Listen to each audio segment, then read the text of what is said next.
Hi, this is Tandy Gutierrez, and this is a Pimp Your Mat secret special video.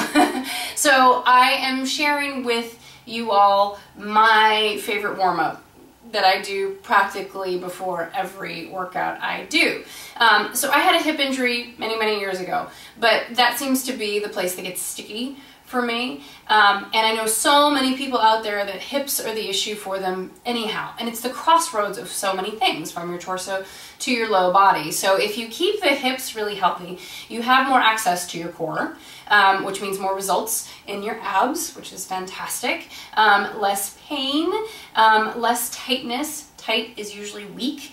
And so it's just overall really healthy to have that myofascial release in your life. Not all of us can either afford to or have the time to go get massage as much as we should, and we should. But this is a great fill-in and a great consistent kind of moderator for your body so that things don't get past the point or to an injury. Or if you can keep the peace in your body between those massages, they're just a really useful, yummy tool for body change and body health. So, that being said, it's kind of the kitchen sink. It is the foam roller. It's a trigger point foam roller.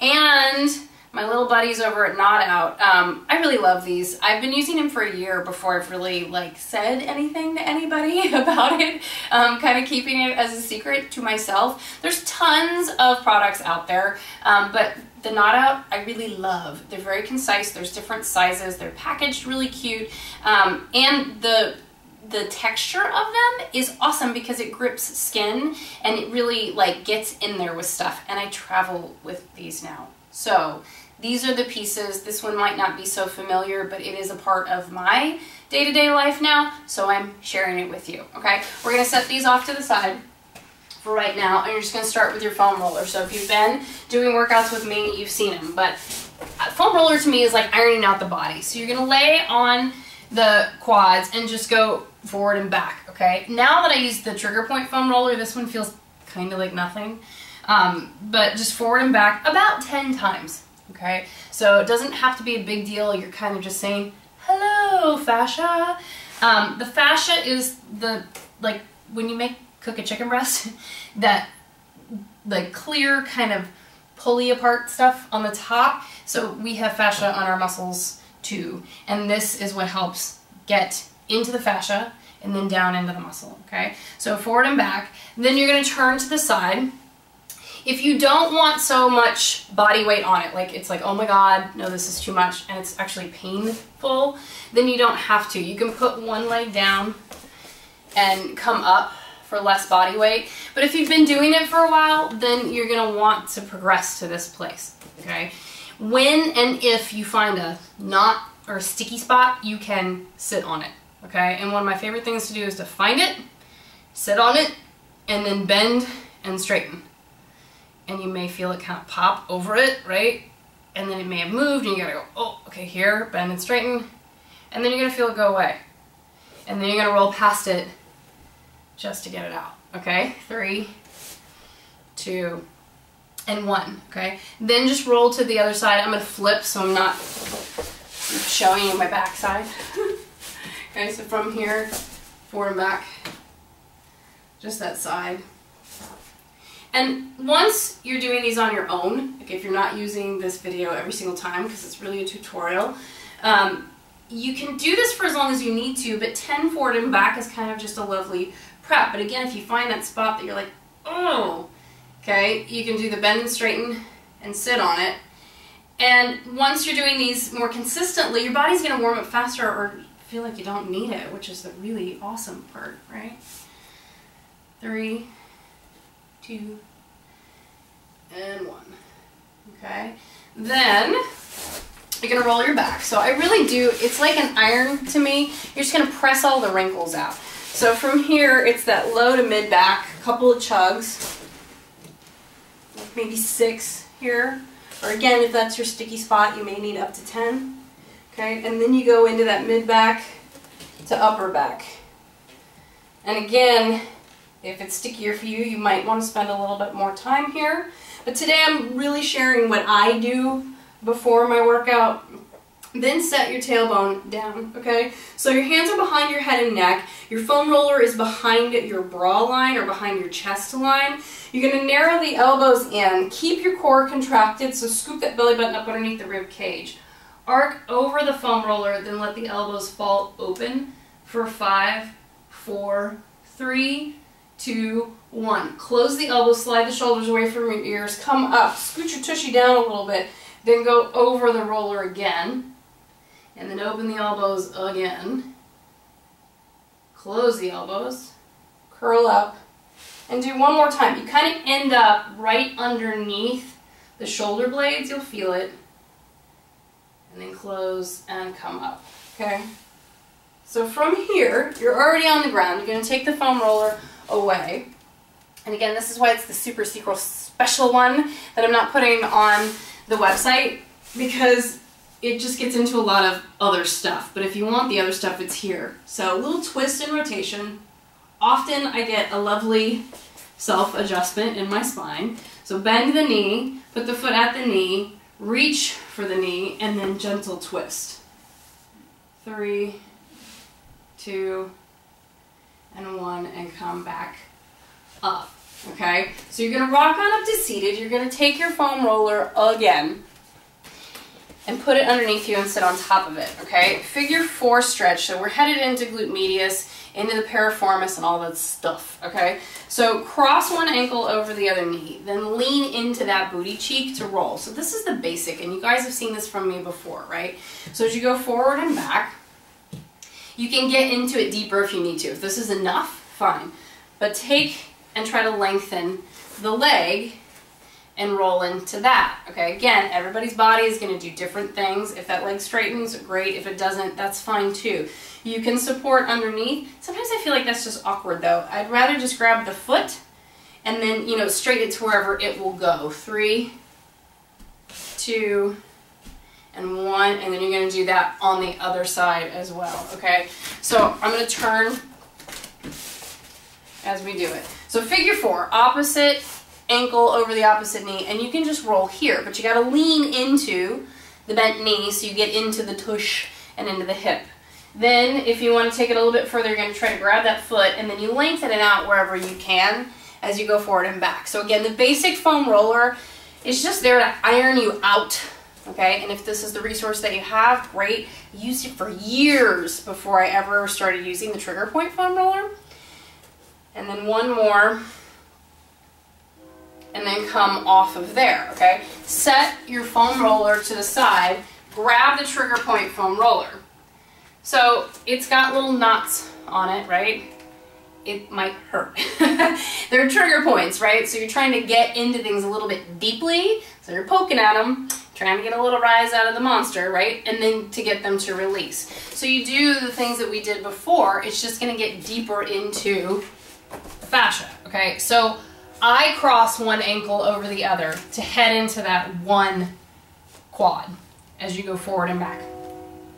And again, it's a bit like flossing your teeth. When you start flossing, there's a little bit of bleeding of the gums, right? When you start foam rolling, you're like, oh, there's some pain involved with it. Once you're consistent with it, it tends to go away, okay? So from here, here's what I like to do. There's that little muscle right above your knee, right? I kind of roll in a circle. Granted, I know that can be a little complicated, but I go around it to feel that release, okay? Then you are going to roll to the side, so you get the IT band. But then sometimes that doesn't really get where you need to go, and you find the little sticky spot, and you sit on it, so that's enough. You could sit here for 10 seconds and roll again. Or you find that spot, and I do a little flex and extend, a little bend, a little straighten, and one more, and then roll it up, okay? And again, you'll find those spots, and you're gonna need to spend some time on them, but these are the basics, and that hopefully once you're done with them, as you sit on them, and then you roll past them, and they kind of go pop in a really great way, okay? So then, other side. Quad is on there, I cross one ankle over the other, and then just go forward and back. So you're just doing the front part, just the basics. Why are we doing all of this rolling? because your muscles, ligaments, and tendons are going to pull, and then you get joint pain. So I have a lot of people who are like, my knees, and my hips, my hips, my hips. There's nothing really wrong with your knee, probably, maybe, but the muscles around it need to be released. So if you take care of your muscles, your joints are super happy because they're not being pulled off course, literally. So then find that little place where you can roll in a circle. Okay? So there's a lot of daily aches and pains that you can release and get rid of just by doing rolling consistently. So everybody goes fitness and health, so we're gonna go work out, but they're never resting and they're never caring for your body. So a workout is stress on the system, literally. But changes in your system don't occur in a workout. Your workout is prep for change. The actual changes take place in your rest period. Foam rolling is a rest, okay? So then turn to the side, roll on the side, and everybody went, what? If you're a subscriber to pimpyourmat.com, to my site, then you know I'm huge on self-care, okay? Because it's full circle. Body change happens because of hormone balance. If you're constantly activating the stress hormones and never getting the balance in it, you don't get results. And then you create an imbalance in your body that is greater or equal to being unhealthy in some ways, okay? So you're gonna roll, you're gonna find that sticky spot. If there is one, you're gonna sit on it for just a few. Then, if that sitting on it doesn't quite clean it up, you're gonna bend and straighten, okay? And it doesn't have to be big and drastic. You're just gonna move around on it and go, okay. And then roll it out again. 5, 4, 3, 2, and 1. You can use the trigger point foam roller on the back rolling just like we did with the regular foam roller. Right now I'm just finding that spot and sitting on it again for about 10 seconds. You can use the trigger point just as you can the regular foam roller. It's just more intense, okay? You can use it on your hips in that figure 4 place and for piriformis, but that's why we've got the knot out, is to take it to that next level of that. 3, 2, and 1. Okay, so we're going to take the trigger point foam roller and set it aside. So this whole series really takes care of your hips, your low back, and your hamstrings because they're all connected, right? It's all about body is holistic. It doesn't work in separate pieces. So this little knot out is one of the bigger ones. I just put it under my tush cheek, okay? And everybody's like, well, how do I do it? You just roll on it, okay? You'll kind of figure out where the sweet spot is for your body, but that hand in the back to help secure you and your feet to get the movement out of it is really helpful. So again, that forward and back for about 10, okay? But you may hear some stuff and go, oh. Or as it moves around, you go, no, that's not really where I needed it. It's your body. You're gonna know best what is gonna get in there right now, okay? So then, as you're rolling back and forth, you're gonna lengthen the leg out and then just bend and straighten, okay? This is really best and more for your piriformis than anything else, but all the goods in the crossroads in the hip, this can be really useful for, okay? So the goal is to try to get it to that smooth place, and then straighten it out, flex your foot, try to lift, and lower, and lift, and lower, and again, it doesn't need to be grand, it needs to be supported with your core, and one more, and lower down, okay? You can also rotate to get around it. So, you know, your hips and your shoulders move in 360 degrees. How often do we do that? And we give them those yummy round movements to things. You'll be shocked at what you can get into once you start moving them in the way that they're built to move. And then give it a little rest. And then you go to the other side, okay? So, sit on it, however is comfortable, okay? And then you just start rolling forward and back. Each side of the body is gonna feel different. The kind of sweet spot that you need for each side can be very different, and you just honor that. So this is really about the personalization of your body and getting into those crevices in a better way for you and your system. So mine are different from side to side, kind of where it needs the goods. And you just go forward and back, about those 10 times. And then you're gonna sit on it and you're gonna work the bend and straighten, trying to smooth it out.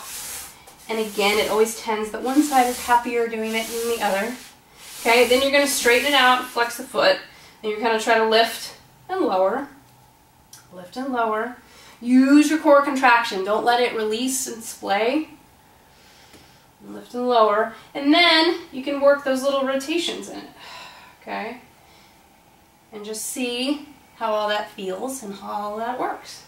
2 and 1. So the foam rolling and all of this is self-care. It's preparation so that when you get into your workout, everything is so much better. Okay? So from here, you're going to get your foam roller again, and you're going to lay on it. So again, this is a warm-up I do a lot.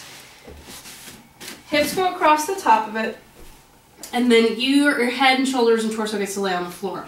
You may need to scoot out depending on what space you're working with. Sometimes I really like a wall because I can put my heel up against it, okay, and then hug your knee in towards your chest. So I'm looking at my watch because you want 2 minutes in this position. So this is one of those, like, you know, if you could do this twice a week, you will definitely see the transition and changes in your hips, in your body, in your stamina, and in your results, and in your recovery in a huge way, okay? So it is a long warm-up. It is a series on its own, but it's so worth it, okay? So hug one knee in towards your chest best you can. If you have a wall to work with, you're trying to butt that heel up against it, but don't get too worried about the perfectness of that. And the goal is so as the hip stretch across the top of the foam roller. Keep your core contraction scooped up and in. So look, I can hug this knee in super, super tight, but this one lifts up off the floor. So you're trying to find a balance between the two because you need that bottom leg to hang down to open up through the hip and the psoas. So you hug as much as you can. Again, that's why the wall is pretty nice, because you're getting this closed circuit chain of being able to butt that foot up against it to really feel like, oh, yeah, I feel like there needs some stuff there, okay? So when I'm doing this on my own, I set the timer on my phone, okay, as I'm listening to music, either at home or at the gym, and I just set it for 2 minutes, and I hang out here, okay? So 2 minutes can seem like a very long time. Once you get into it and you're enjoying your music and you're just kind of being and spending that time on yourself, it'll zip past. But that's where the fascia really literally starts to open. So you're going to ask, if I have less than 2 minutes for each of these, is that okay? Sure. Better is better, right? Doing it is better than not doing it. Switch sides. But for maximum results and in a perfect world, you want at least 2 minutes, okay? So the other foot, you're going to switch. Again, different sides of the body do such different things. Do you have to do this on a foam roller? No. You can do it on a yoga block. A little more stable, less challenge, because it's not going to try to roll away from you. Okay? Try to relax the shoulders away from your ears. Keep looking for that lift and connection in the low belly. And push gently through the heel. And if you are on a wall, which you don't have to be, try to press equally through the heel and the big toe. You should feel your inner thigh go zzz on. That's what you want. And that may be where you get more stretch even than in your psoas. If your heel and foot doesn't touch the floor, fine. Let it hang because it's still working with gravity and it's still getting to open in a really passive way, which is what you want. Not forcing, mashing, or pushing. And you don't have somebody else around all the time to help you with that. So these are all constructive ways to help yourself. But you're going to have to find your own sweet spot. If you're not using a wall, one of my favorite things to do in these 2 minutes is to point and flex the foot, because you're going to get into all the goods inside the hip that deal with the joints. And again, sometimes when you're moving is when you get the most release out of things. Checking in on the time. 2 minutes are almost up on this side. Okay? But you're still wanting to feel more reach. And again, if your heel doesn't touch the floor, it does not matter. You just take it as low as your body will allow today, and you honor that, and you work on that. If you do these stretches twice a week for 3 weeks, you will be shocked at the opening and the changes that you get in your body. Okay, so from here, carefully, slowly, roll your way out of it. When you're dealing with hips, you want to be really kind. They can bring up a lot of anger, frustration, aggravation, and junk in them. So you have to honor that. You're going to use your wall again. Okay, again, you can do this free seated, it's just nice to have the support of the wall. You're going to walk your tush back as far as you can, okay? And then you're going to cross one ankle over the other knee. Figure 4 supported by the wall. Do not press or moosh your head into the wall, okay? But then start to walk that heel back as far as you can. Yes, the goal is to try to keep your tailbone, your tush on the wall, but sometimes flooring and clothing, you slide a little bit. So if you're a little bit away from the wall, that's okay. In this seated position, your foot might need to stay all the way out here, okay? Then you figure out where your body can take you. Maybe it's here. Maybe you've been working on this for a long time, or maybe you're just super flexy in the hips. Great. But it addresses the low back too. And that's the cool part because you've got support from the wall. Try to roll your shoulders down and back. Then look at your foot. Put pressure on the big toe so that the knee's not hanging out over here. You're looking for that parallel alignment, so your kneecap's aiming straight for the ceiling. And whatever this leg does, it does. Again, don't force, mash, or jam things into play. You just go, okay, let me see if I can scooch a little bit more today. Great. This did not always happen, okay? So you have to honor where your body is at now in its process. And everybody goes, I can't do what you're doing. Yeah, you shouldn't be able to, right? I've been practicing and working towards these things for 18 years. My goal is to help you on your journey where you're at now to progress in these next few weeks, next few months, or next few years, okay? So inhaling and exhaling. And then always check in that your head's not smashed up against the wall because that's just going to create tension in your neck. And be able to move it around, okay? And then you're going to release and you're going to switch sides, all right? So if this is where your body needs to be, this is a great place because you're lifted and supported in your core. You're working on your core contraction, but you've got support from the wall to see what it feels like to have a long, straight spine. And then start to walk this foot in. So again, maybe this is it. Cool. Let it be here, let gravity do its job. If you want a little bit more, then you start to hug in. So one side of my body is tighter than the other, and I have to honor that. We all have to take our ego and our competitiveness out of the equation, even in your own body. So just because one side of the body does something, doesn't mean the other side is willing to do that yet, okay? Or it just may need a little bit more warm-up time before you start hugging it in. Look at the toe, big toe, press it into the ground, and then make sure that this knee is aiming straight for the ceiling and it's not rolling out or in one direction or the other. Roll the shoulders down and back, and then make sure your head's released from the things, okay? So that you're trying to be long and tall and connected and supported in your core and your spine, and then that allows, maybe, for more space and flexibility in the hips. So Pilates is all about balance, equal strength with equal length.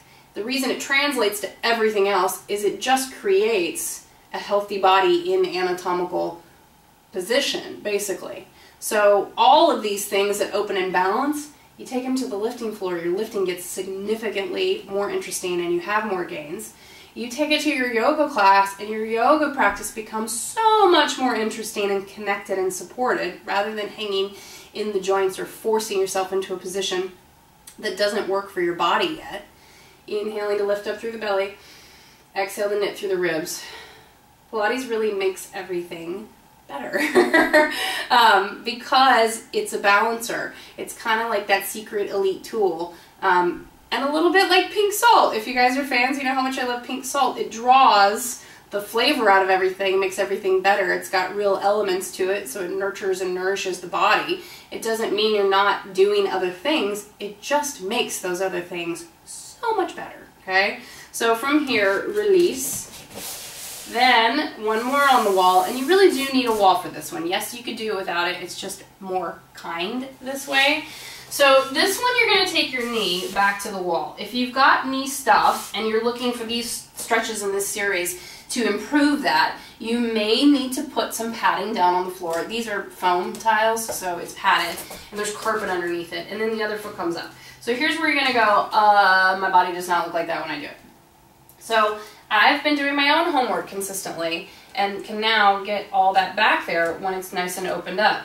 But if it's way out here, that's totally fine. Wherever it is for your body, tuck your tailbone under, meaning don't stick your booty out. Scoop your tush under and get the hips and the pelvis in alignment, okay? Then press back wherever it is you can. You want to be on the verge of discomfort, meaning if you're stretching, it's got some pull to it. But you don't want to hurry into it because you don't want to tear anything, clearly. But you're not going to be able to get to that next level if it's not uncomfortable for just a little bit, okay? So meaning you're going to have to take care of yourself and monitor what's going on. Is that an okay feeling or not? I'm not quite sure. If you're not quite sure, back out of it, okay? Inhaling to scoop the tailbone under, press through the hips, lift up through the belly, and then you use this front leg as power and leverage to go back as far as you can. The goal long term is to have the hips under the rib cage in that perfect Pilates alignment with that whatever stretch you can get out of that leg, okay? That may not happen for everybody, but this is the end goal, okay?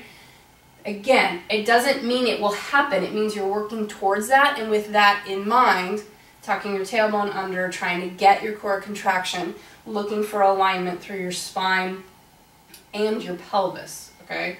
So again, it doesn't have to be this extreme thing to benefit your body, to make an increase in your flexibility or an increase in your muscle recovery. You're just working towards this. Some bodies will get there and some won't, and if they don't, who cares? We're not getting gold stars. We're not getting paid for it. The goal is to keep your body in balance and to keep it healthy, okay? And carefully climb out of there. Okay, and again, when I'm doing this on my own, I'm setting the timer on my phone for 2 minutes. And usually my 2 minutes starts once I feel like I'm in the alignment, and that can take a minute or two depending on the day. What did you eat the day before? How did you sleep? Did you get enough sleep? Okay, so from here, you're typically out here, right? Tuck your tailbone under, so don't let the booty hang out back there. Tuck it under, lift through your core, then use the strength and the power from that leg to press you back gently, okay? So it does feel tucked under, it does feel pretty scooped in things. If you've got a mirror, that's great. You're aiming to get your hips in alignment with the knee, in alignment with the ribs and the shoulders. That's a pretty extreme position to get to. Possible, yes. Probable, depending on your body, who knows, okay? But go gently. If you need more padding underneath the knee, put more padding underneath the knee. And if you need to back out of it, back out of it. But look and see what the foot and the ankle and the knee are doing. Trying to get your big toe in alignment with your back heel. You want your knee kind of between the big toe and the second toe. Roll the shoulders down and back. So again, looking for lift. So as hip openers here into the quad, into that vastus medialis stuff. So again, why are we doing these things? Okay, so you're trying to get things to open so that everything's in better balance. But a lot of you have pain in the low back, pain in the hips, and pain in the knee. So if you open up the tissue, muscles, ligaments, and tendons and fascia, you're releasing tension on those joints because a lot of times things are just pulling on them. So if you stretch what's around them, they quit hurting. And that's what we want, right? We want to not worry about body pains and quirks so that we can go have a day and have a life and interact with people and go do the things that we want to do without going, is that going to hurt tomorrow when I do that? Nobody should really have to think about that, honestly. But you do have to tend and take care of your body, okay? So from here, they might need a little rest. You might want to stand up and go, okay. So we have one last thing on each side. So hamstring stretches. Everybody goes, oh, hamstrings. I got a lot of them. But this one is kind of the next level. So the best hamstring stretch ever is on the YouTube channel. And it's fantastic and has a lot of benefits, especially for people with plantar fasciitis. It really is the best. It really does make an incredible difference. This one is kind of the next level of it. So you have one bent knee and you have one leg out in front of you. If you're super, super tight, or for the men in my life, you guys should just probably grab some yoga blocks, okay? So if you've got two, you're gonna want them on either side. So the goal on this is to look at your hips. Like if we're really talking about making body changes, you have to look at your alignment. If you're not, it's kind of worthless and you're creating issues in other sides. So the goal in this one is your hip bones, the bony part, to keep them square. I constantly have to check in with them. So you're going to take the leg out and flex the foot. Clearly you can see how this is hamstring and where it's going. In this position, the leg that's out front, take your butt cheek down. Okay, already you can go, oh yeah, okay, it's right there, right? And again, some days are better than the others. So that back leg is going to sneak out as long as the hips are square, meaning your booty didn't splay out to the side to get you into a split position, that you feel the length under the leg and the hamstring where it should be, and that the hips are level. So some days that's going to be awesome, right? In a perfect world, your big toe would aim straight for the ceiling. It would be alignment with your heel. Your heel is pushing forward. That automatically, you'll feel more hamstring, and you'll kind of feel it scoop and pull in a great way from underneath and really open the belly of the hamstring. But you want to look back and go, is my booty cheek, where are my hips? Push the back hip forward, pull the forward hip back. It will feel crooked when actually it's straight, okay? So staying here. Then if you start to feel like, hey, it's opening, I can get a little closer to the floor, great. Don't force it, don't stress it out. And oftentimes, I'm not on the floor, okay, to be honest, right? So you've got to be honest with your body in order to make changes. Because I could do this if I open my hips up, but those aren't the muscles, ligaments, and tendons I actually really want to address. I want the hamstrings, and I want the belly of the hamstring. So in order to make progress, things have to be uncomfortable for a period of time in order for them to change, okay? 2 and 1, and then you can kind of see at the end of it, like, can you? Maybe. And then carefully come out of it. So transitions matter too. Don't hurry your body along. Other side, leg goes out, flex through the foot. Again, different sides of the body do different things, so honor that. Push through the heel, pull through the toe. Then start to lengthen back and check in with the hips, okay? So different days, do different things. Push through the heel, pull through the toe, and look for the sensation behind the knee to behind the sits bone. That's your hamstring, okay? If it's below the knee, it's most likely your calf, okay? But push through the heel, because that's really where the length goes. And everybody goes, ah, but I can't go that low. Who cares? Nobody cares. We're really working from the inside out and looking to balance and moderate what's happening inside at the ground level. So I always think of muscles, ligaments, and tendons as all those jumbled wires, all the cable wiring behind your TV, and that we're trying to separate them, label them, and have them lay nicely and in order. And so when you're stretching, in order to get them to lay nicely, you're going to have to put the bones in the right place first. And you may be, 36 years old, and the bones and the ligaments and tendons have never been in the right place. Are you going to be sitting down on the floor with it? No, you're not, and that's okay, all right? Press through the heel, pull through the toes. It's about doing the work with integrity and with intention and with thought and intelligence, because that will actually bring you results faster. So it seems like a slow process, but because you've done it in a really thoughtful manner, there's no injuries in between, and you actually get results.